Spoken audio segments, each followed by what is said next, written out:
Good evening, ladies and gentlemen. This is the story, The Repeat of the Harrowing Experience Part 2, or A Bloody Near Miss. Now, the little beasties are back again and trying to tear their way through my pelvic floor, and their friends are trying to tear their way in. I think they want a party. Well, I can tell you, I think they're having a bloody good party as it is. Now, I knew a trip to my true and trusted doctor was on the cards. That Vindu curry I'd had the night before had been a touch on the strong side, had done mean and nasty things to my insides. I called my trusted, true and trusty friend early in the morning with a cryptic message. I'm sorry about that, Marcy. I think I'm dying, have poisoned myself. So she came and took me to my true and trusted doctor, and looked at me and mumbled something about, this is not too damn good, and took my temperature. And he looked at me with disbelief and said, are you hot and dry? I said, I'm always hot, doc. With a look of disbelief, he said, with your temperature, you should have steam coming out your ears by now. As he repeatedly took my temperature with a look of further disbelief, I'm calling an ambulance. For you, I think you have appendicitis. I find it hard to stand you're still standing, let alone walking. With you at boiling point, I'm sending you to the hospital. No worries, doc. My friend will take me in a trusty four-wheel drive chariot, drop me off at the hospital on the way past. So I arrived at the Casey Hospital in a somewhat dishevelled state. I proceeded forth into the bowels of the emergency department. They said, would you like to lie down on this bed? I said, jolly nice of you. As I was about to yell, timber, as I was about to fall head first to the floor. Then I proceeded to take put one of those huge crowbars into the artery in the back of my hand and tie it down, attach a large bag of God knows what or something to it. Later on, they returned with 3 syringes. I thought, oh, God, bugger. I'm for it now, but unfortunately, they put them in through the crowbar. I thought, damn, dodged that one. It appears they were temperature control, antibiotics. I just hoped it would make the beasties go and end their party. The third one was Happy Test, which sent me off to the land of the dancing girls, and other things that shall remain nameless on the grounds I might incriminate myself. I was having a wonderful fun with the dancing girls. However, there was one fly in the ointment. It was very frustrating. They kept waking me up to find out what I was smiling about. So I never did get into that dream with the dancing girls, and I was so disappointed. So after many hours of being put in through the crowbar, they done their best and they decided to remove me with what I can only assume were clandestine means, as it was the middle of the night. They proceeded to strap me on the trolley with full racing harness, further crisscross straps and further straps still. I came to the conclusion that it was either going to be a high-speed dash, or they were concerned I might get up and do a fan dance or a can-can in the back of the ambulance, which might be a bit concerning to the other drivers and therefore create a traffic hazard. So we arrived at our clandestine destination, the Dandenong Hospital, and proceeded, according to the time of night, by other clandestine means to get to the surgical ward. I thought, bugger, this is no good. This is where they cut bits off you. But they assured me they were not going to cut bits off me at this time, and of course this reassured me. I proceeded to entertain myself with the buttons on the bed control, of which there were many. Now, those that went up, those that went down, half up, half down, half up or full down. Full up or part down, part up or part down. Full up while part up, full up or part down, or of course you could have full up or full down, and many other possible combinations. This, of course, kept me entertained for the next 2 or 3 hours until my next dose of Happy Juice, which was not before time as my head was starting to hurt with the dynamics of this entertainment. Now, I was having all these fluids, antibiotics, Happy Juice, along with many other things were being pumped into one arm.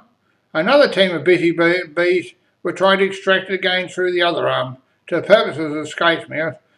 I can only assume they were trying to find the elixir of life or something of that sort. Now, talking of busy bees, there were the lovely nurses who buzzed in and out like a well-organised hive. Along with the nurses, the beds, the furniture, and the patients, which kept appearing, disappearing, and reappearing and so forth, so much that my head started to spin and to hurt trying to keep up with the logistics of this busy hive. Then it happened. I thought, oh, God, steady on, John. Too much of the bloody happy juice. Two gods appeared in a shimmering light, glided to the end of my bed from upon high, dressed in their shrouds, with prayer caps, one in green, the other in light purple, when the shimmering light shone all around them. By this time I was sitting bolt upright in my bed, and one spoke with a deep booming voice and said, I am the Chief Registrar of Surgery. I thought, bloody hell, these are the ones that cut bits off you. I knew I was in real trouble. And they spoke again. How are you feeling today? As I shrank deep into my bed, I said with a trembling voice, Much better now, thank you. Not wanting bits cut off me. And then one of them spoke again with a deep rumbling voice like deep rumbling thunder, saying, A large part of your intestine is inflamed. And then the other one spoke, saying part of your small intestine is inflamed as well, which seemed to impress him. Well, I can tell you, I was already impressed. So that's why I'm having the pain. I thought, tell me about it. Now, I was relieved on account as I knew they weren't going to cut bits off me, and the bloody Vindu curry recipe and a bit on the spices, so I'll not use that recipe again. Now, for 4 or 5 days, I had nothing to eat, and the gods appeared again and spoke and saying, We're going to feed you. I immediately put my order in for a T-bone steak and chips, which I might add I never did get. They were horrified by the thought. They said, Oh, no. Only soft food at this time. So I said, bugger. So I got chicken broth, jelly and cold tea. But my highlight came when 2 days later I got ice cream with my jelly. And I thought, the menu's improving at this health bar. Well, at least I'll lose some weight while I'm here. This was going down well. And then I was told I could order my own recipe, own menu. Oh, goody! So amongst other things, I ordered my favourite porridge, which proved to be a low point of the adventures. Now you can eat porridge with or without sugar, hot or cold, thick or thin, with or without milk, but no one,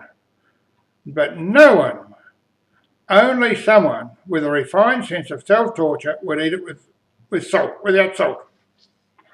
The nice thing I had so far with the lovely pampering the nurses was the sandwich which they gave me after 6 days of starvation. It was the best I've ever had. Finally, there was good news. We were going to release you. I thought, oh, Christ, that was a narrow escape. I didn't get anything cut off. So I was put into the chariot and sent down to the day surgery and put on a gurney, which I can only describe as 2 foot wide, where I spent the night freezing. I thought I was back mountaineering, tried to sleep at 10,000 feet on a rock ledge with half the Himalayan mountain whistling down my back. So I was awoken at 4 a.m, and I'd only just got to sleep, to have a shower, to be ready for breakfast at 7 a.m. Now, I know some people take a while in the shower, but this is a bloody ridiculous. Too bloody much.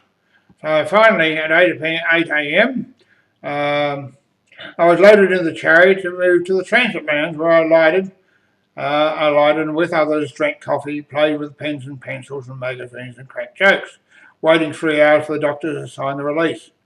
One chap and I joked about the dubious merits of kicking the football around the front garden, especially when one is drunk and makes the mistake of kicking the concrete football gnome, thinking it's one of his opponents, considering it broke his foot. As we were laughing louder, we were duly told to shut up, which we did, as we did want to leave vertically, not horizontally. There we are. So now I'm home again and have to face my own cooking and losing weight. So I have decided to get my own lycra suit to do my power walking around Pakenham with my Walkman and earphones.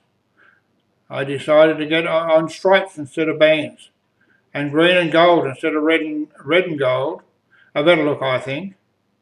And I think I'll have the local T-shirt shop print Bushy John Marches On across the top when I get that made, but they only had enough material to make the bottom at this stage. All right, thank you very much.